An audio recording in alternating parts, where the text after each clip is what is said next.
क्या हमारे जीवन में गुरु की आवश्यकता नहीं है? बहुत बड़ी आवश्यकता है, हम समझ नहीं पाते।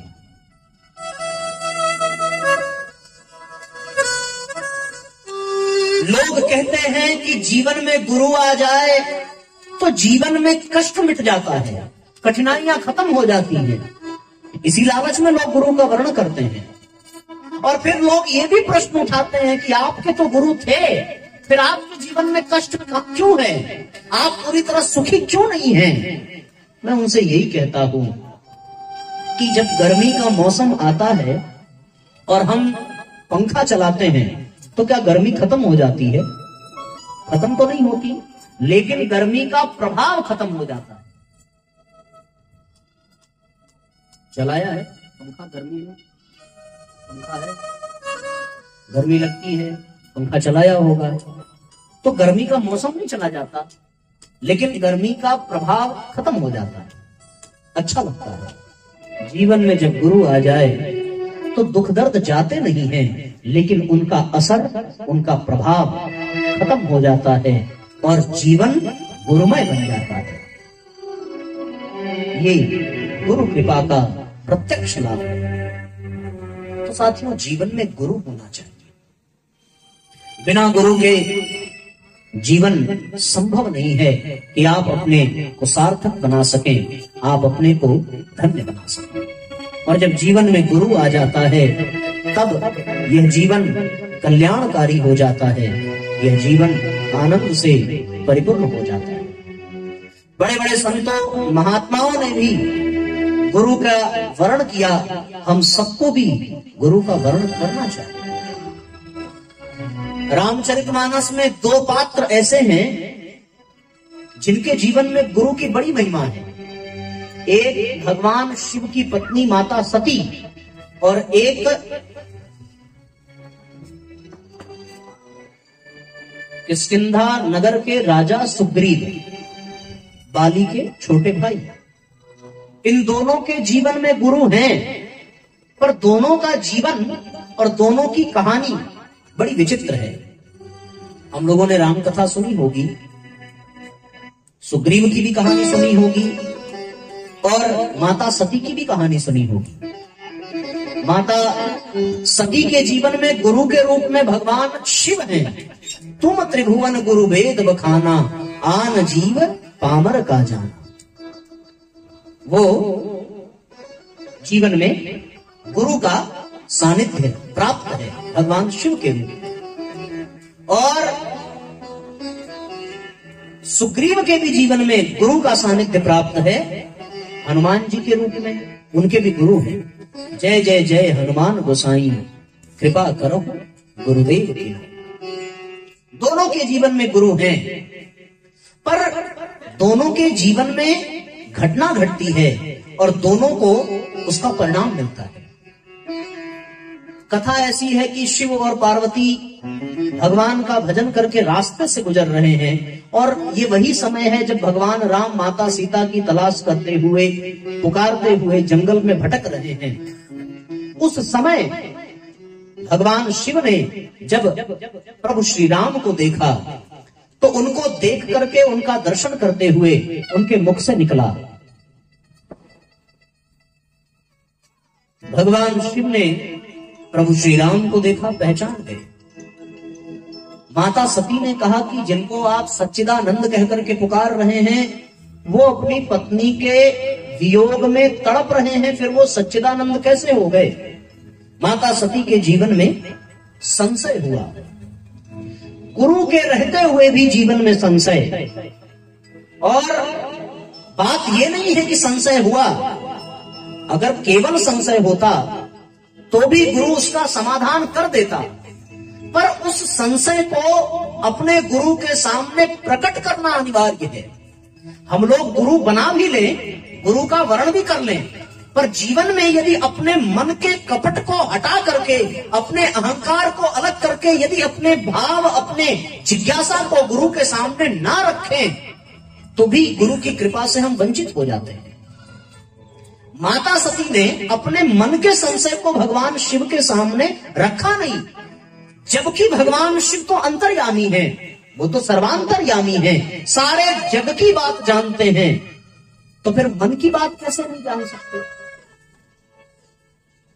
माता सती ने अपना संशय अस संशय मन भयउ उजारा, होई न हृदय प्रबोध प्रचारा, यद्यपि प्रकट न कहेउ भवानी, हर अंतर्यामी सब जानी। प्रकट नहीं किया अपने संशय को और भगवान के सामने रखा नहीं, फिर भी अंतर्यामी होने के कारण भगवान शिव ने जाना और यह आदेश दिया कि जैसे जाई मोह भ्रम भारी, जैसे ही देवी आपके भ्रम का विनाश हो, करे हो सो जतन विवेक विचारी, जाकर के विवेक पूर्वक उसका प्रयत्न करो। गुरु के सामने संशय रखा नहीं, ये सबसे बड़ा अवगुण है। हम लोगों के जीवन में कष्ट हो, कठिनाई हो, परेशानी हो, खुल करके व्यक्त करना आवश्यक है अपने गुरु के सामने। हम लोग कल सवेरे दीक्षा देंगे और दीक्षा लेकर के गुरु का वर्ण भी करेंगे, पर केवल इतने भर से गुरु की कृपा मिल जाए ये संभव नहीं है। उसके लिए निष्कपट भाव से गुरु के रंग में खुद को रंगना पड़ेगा, पूर्ण समर्पण करना पड़ेगा। गुरु के प्रेम भरे प्याले को अपने बोतल में समेट करके पीना पड़ेगा, तब जाकर के वो उनकी कृपा का लाभ मिलेगा। और फिर उनके रस को अपने बोतल में भरने के लिए जो उसमें पहले से भरा हुआ है उसे निकालना भी आवश्यक है। और कितनी सुंदर बात है कि यदि बोतल में कोई चीज है उसको आप निकालो तो भी उसको झुकाना पड़ेगा, और यदि कुछ भरना चाहो तो भी उसको झुकाना पड़ेगा। लेकिन ये बोतल क्या है? हमारा मन। मन रूपी बोतल में यदि कपट रूपी ढक्कन लगा हो तो फिर साथियों न गुरु की कृपा उसमें प्रवेश कर पाएगी और न उस पे भरे हुए अहंकार के रस को हम बाहर निकाल पाएंगे। तो फिर कपट रूपी ढक्कन को हटा करके अपने मन रूपी बोतल को अपने गुरु के चरणों में समर्पित कर देने से ही पूर्ण रूपेण समर्पण होता है, और तब जाकर के गुरु की कृपा का अंश हमारे ऊपर बरसने लगता है। यही काम माता सती ने नहीं किया और शिव के कृपा की पात्र न बन सकी, खुद भगवान की परीक्षा ली और परिणाम ये हुआ कि स्वयं के शरीर को जला करके भस्म करना पड़ा। कथा बहुत विस्तार से है, पर मैं संक्षेप में केवल विषय वस्तु की बात करता हूं। और सुग्रीव के जीवन में झांक करके देखिए, सुग्रीव ने जब यह देखा कि धनुष और बाण लिए दो कुमार ऋषिमुख पर्वत की ओर आ रहे हैं, तो वो तुरंत अपने गुरु यानी हनुमान जी के पास गए और जाकर के कहा कि हे हनुमंत, जाकर के पता करिए वो कौन है और जैसा हो हमें इशारा करिए, उसी अनुसार हम आपकी आज्ञा का पालन करेंगे। यहाँ पर सुग्रीव का पूर्ण समर्पण है और परिणाम ये निकला कि माता सती शिव की पत्नी होने के बावजूद भी भगवान से दूर हो गई, वो सच्चिदानंद को पहचान न सकी। और सुग्रीव केवल अपने गुरु हनुमान को समर्पण करने के कारण राम और लक्ष्मण को मित्र के रूप में प्राप्त करते हैं। तो फिर शर्त ये है कि जीवन में कपट नहीं होना चाहिए, गुरु के प्रति जीवन में अहंकार नहीं होना चाहिए।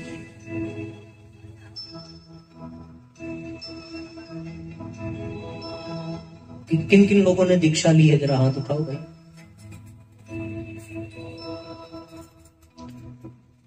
पिछली बार की कथा वाले लोग ही आए हैं, नया कोई चेहरा दिख नहीं रहा है। कल कोई ऐसा है जो यहाँ पर बैठा हो दीक्षा लेगा? ऐसा कोई है? नहीं है तो भी ध्यान से सुनो, जितने हैं उतने तो बात पक्की कर लें कि फिर यदि दीक्षा ले ली है तो फिर गुरु के मार्ग पर चलते हुए किस तरीके से उनकी कृपा के पात्र बन सकते हैं। ऐसी स्थिति में हमें भी कपट त्याग करके अपने गुरु के सानिध्य में जाना चाहिए। अहंकार लेकर के जाओगे तो फिर गुरु की कृपा से वंचित हो जाना पड़ेगा। एक आदमी ने एक संत से कहा कि महाराज हमें अपना शिष्य बना लो। ये कहता तो भी ठीक था, वो कहता था कि आप हमारे गुरु बन जाओ, आप हमारे गुरु बन जाओ। अच्छा, उन्होंने कृपा की, दीक्षा दी, गुरु बन गए। अब जब गुरु बन गए तो उन्होंने कहा कि अब महाराज कुछ सुनाओ। पहले जो शिष्य होते थे वो गुरुजी से कहते थे कुछ बताओ, और ये जो शिष्य हुआ वो कहने लगा गुरुजी को सुनाओ। गुरुजी ने ज्ञान देना शुरू किया। बोले चलो तुम्हें राम कथा सुनाते हैं। उसने कहा राम कथा तो बड़ी छोटी चीज है, ये तो हमें पूरी आती है, आप कुछ ऊंचा सुनाओ, इससे भी ऊपर की कोई चीज बताओ। उन्होंने कहा चलो भागवत सुनाते हैं। बोले ठीक है, थोड़ा ऊंची चीज है पर हमें कंठस्थ है, ये इससे भी कुछ ऊंचा। तो फिर गुरुजी ने कहा चलो गीता सुनाते हैं। अब गुरुजी भी मन ही मन सोच रहे हैं कि किसके हम गुरु बन गए। अब वो कहने लगे चलो गीता सुनाते हैं। तो गीता के नाम पर उसने कहा कि हाँ ये कुछ ठीक है, चलो यही सुनाओ, अब इससे ऊंचा तो कुछ होगा नहीं, अब यही सुनाओ। गुरुजी सुनाने लगे। तो फिर गीता महात्मा का पहला श्लोक उन्होंने सुनाया, सर्वोपनिषदो गावो दोग्धा गोपाल नंदन, कि सारे उपनिषद गाय हैं, दूहने वाले गोपाल हैं और अर्जुन बछड़ा है। गीता महात्मा का श्लोक प्रारंभ किया। कुछ देर के बाद गुरुजी ने कहा कि समझ में आ रही है बात? शिष्य ने कहा महाराज आप हमें जानते ही नहीं हो, आप समझाते कम हो, हम समझते ज्यादा हैं, हमें समझ में नहीं आएगा। हमें अगर समझ में ना आता तो हम आपको गुरु बनाते। गुरुजी मन ही मन सोचने लगे कि चेला नहीं गुरुए मिला है। मन ही मन सोचने ये चेला हो ही नहीं सकता। बोले फिर भी पूछ लो, चलो आपकी लाज रखने के लिए कुछ पूछ लेता हूं। और फिर पूछा क्या? पूछा ये कि जो आपने अभी श्लोक पढ़ा था कि सर्वोपनिषदो गावो दोग्धा गोपाल नंदन, इसमें सब तो समझ में आ गया। ये जो दोग्धा आपने कहा तो इसमें ये दो गधा कौन है, यही नहीं समझ में आया।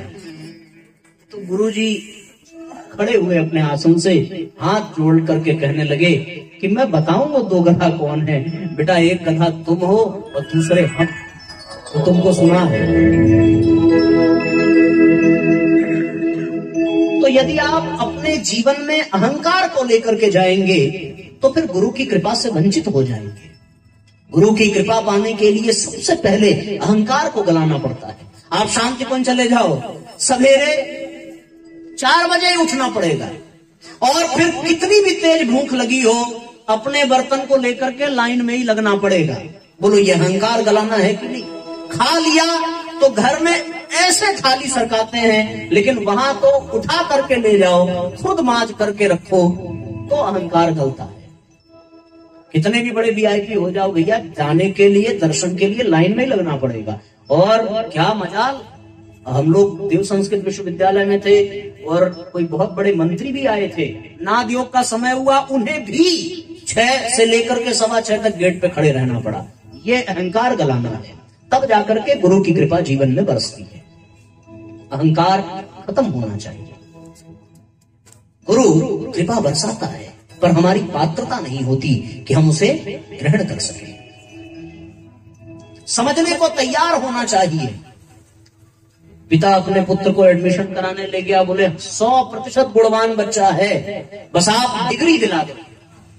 गुरुजी ने सोचा कि जब बाप ही ऐसा है तो बेटा कैसा होगा। 100% उन्होंने पहले ही कह दिया। 6 महीने बाद आए, बोले ठीक ठाक चल रहा होगा सब। गुरुजी ने कहा कि 100 नहीं 98 गुण है, केवल 2 नहीं है। यदि ये दोनों आ जाते तो बात बन जाती। बोले 2 कौन से नहीं है? बोले एक तो ये कि ये हमारी कुछ सुनता नहीं है, पहला, और दूसरा ये कि इसका अपना कोई विवेक नहीं है। बस यही 2 नहीं है, बाकी सब है। तो शिष्य बनने के लिए केवल यही 2 चाहिए कि या तो वो गुरुजी का सुने या फिर अपने विवेक का ही प्रयोग करे। तो विवेक के माध्यम से मां गायत्री उसका मार्गदर्शन करती है, क्योंकि वो प्रज्ञा की देवी है, विवेक की जननी है।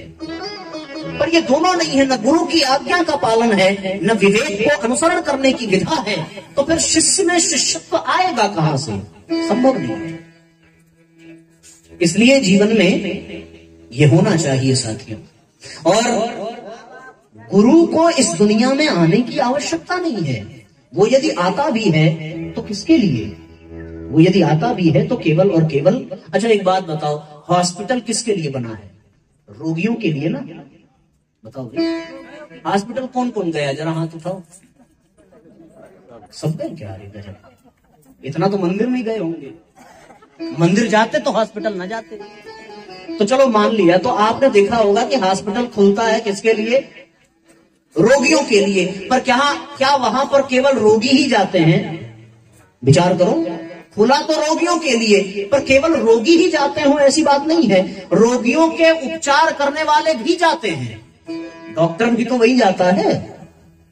तो हॉस्पिटल बना तो है रोगियों के लिए, पर जाते उसमें डॉक्टर भी हैं। उसी तरह इस भव सागर में, संसार में जो भवरोग का फैलाव है, जो भवरोग से ग्रसित रोगी हैं, उनका इलाज करने के लिए गुरु को वैद्य के रूप में आना पड़ता है कि यहाँ के रोगियों का इलाज हो सके और वो यहाँ से मुक्त हो सके। सदगुरु वैद्य वचन विश्वासा, सदगुरु के वैद्य रूपी वचन पर विश्वास करके ही जीव आगे बढ़ सकता है। जीवन में गुरु होना चाहिए, और यदि ऐसा न हुआ तो फिर बिना गुरु के तो फिर गायत्री भी जीवन में नहीं आ सकती। गायत्री यानी सद्बुद्धि, सद्बुद्धि के देवी को गायत्री कहते हैं। और फिर गायत्री को, सद्बुद्धि को प्राप्त करने के लिए गुरु की आवश्यकता है, पर शर्त यही है कि कपट न हो, संशय न हो, अहंकार न हो, तो ही जीवन में विवेक का जागरण होगा, तो ही जीवन में गुरु की कृपा का अनुगमन होगा।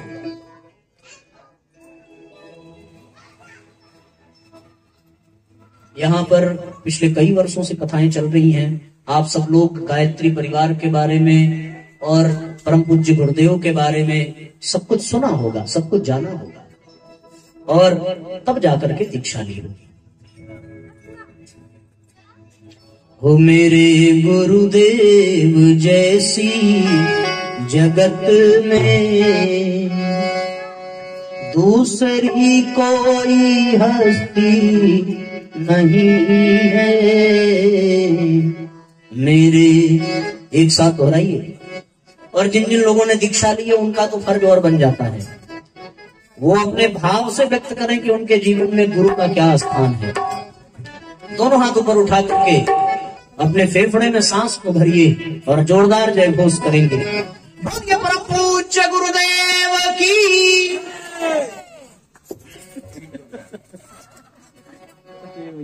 कमाल हो गया, बिना माइक के भी आवाज लगा दिया।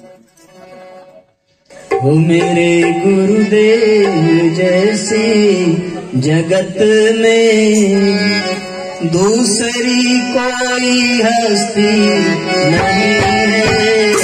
मेरे गुरुदेव जैसी जगत में, मेरे गुरुदेव जैसी जगत में दूसरी कोई हस्ती नहीं है।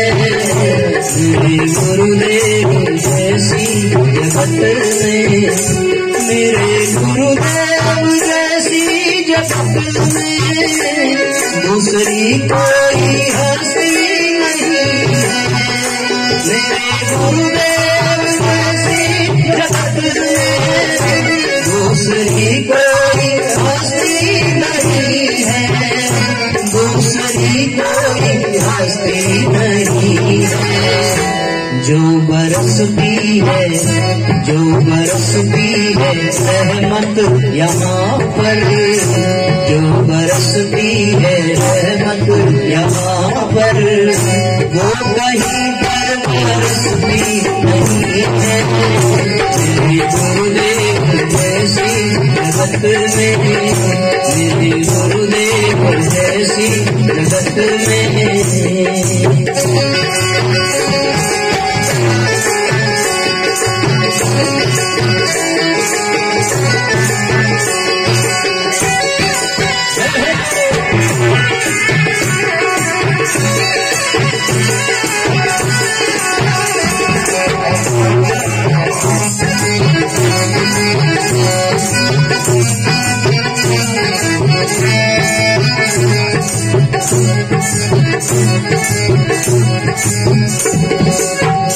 सब जगह हमको माया सताती, युक्ति बचने की समझ में न आती। सब जगह हमको, सब जगह हमको माया सताती, युक्ति बचने की समझ में न आती। सब जगह हमको माया सताती, युक्ति बचने की समझ में न आती, युक्ति बचने की समझ में न आती। इनकी बस्ती में जोड़ा के बसते, इनकी बस्ती में जोड़ा के बसते। वासनास में बसती नहीं है, इसकी बस्ती में जोड़ा के बसते। वासनास में बसती नहीं है, मेरे गुरुदेव ऐसी जगत में दूसरी कोई हस्ती नहीं है। मेरे गुरुदेव ऐसी जगत में।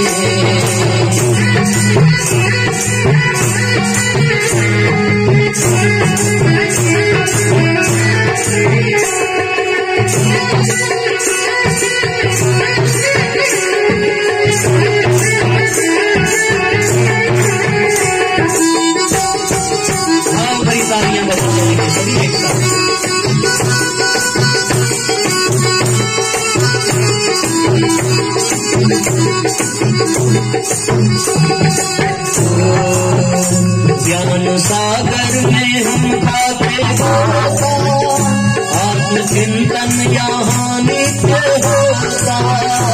ज्ञान सागर में हम खाते होता, आत्मचिंतन यहाँ नित्य होता। ज्ञान सागर में हम खाते होता, आत्मचिंतन यहाँ नित्य होता। ज्ञान सागर में हम खाते होता, आत्मचिंतन यहाँ नित्य होता। आत्मचिंतन यहाँ नित्य होता। सद्गुरु चिंतन में जो लोग रहते, सद्गुरु चिंतन में जो लोग रहते।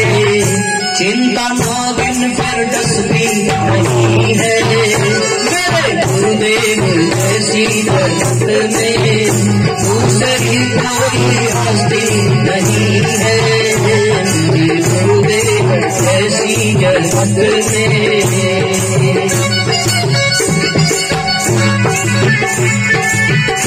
दोनों हाथ को उठा करके एक साथ तालियां बजाते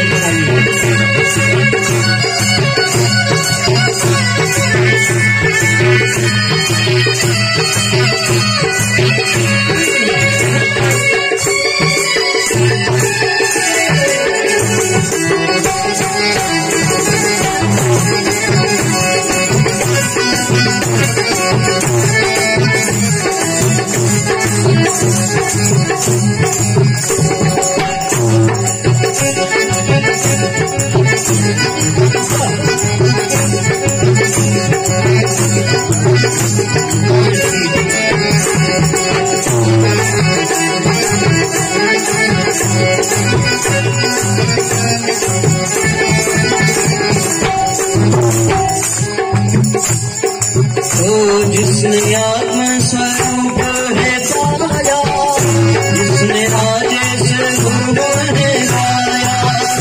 जिसने आत्म स्वरूप है पाया, जिसने राजेश गुरुगुण है गाया।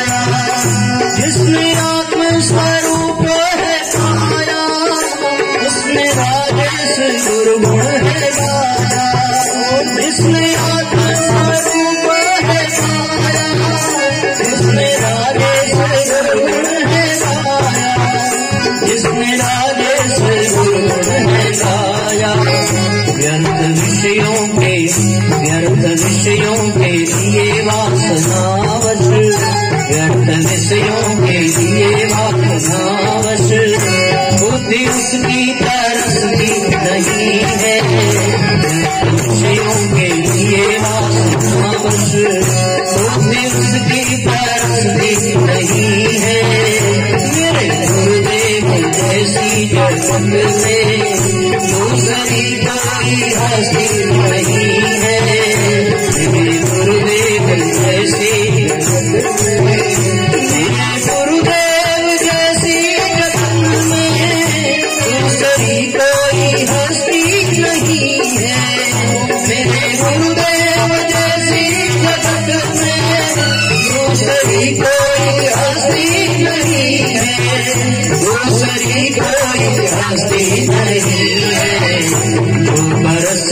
है रहमत यहाँ पर, जो बरसती है रहमत यहाँ पर, वो कहीं भी बरसती नहीं है।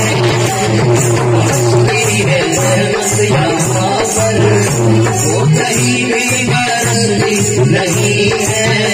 मेरे गुरुदेव ऐसी जन्नत में, मेरे गुरुदेव ऐसी जन्नत में, दूसरी कोई हस्ती नहीं है। बरसती है रहमत यहाँ पर, वो कहीं भी बरसती नहीं है। मेरे गुरुदेव ऐसी जन्नत में।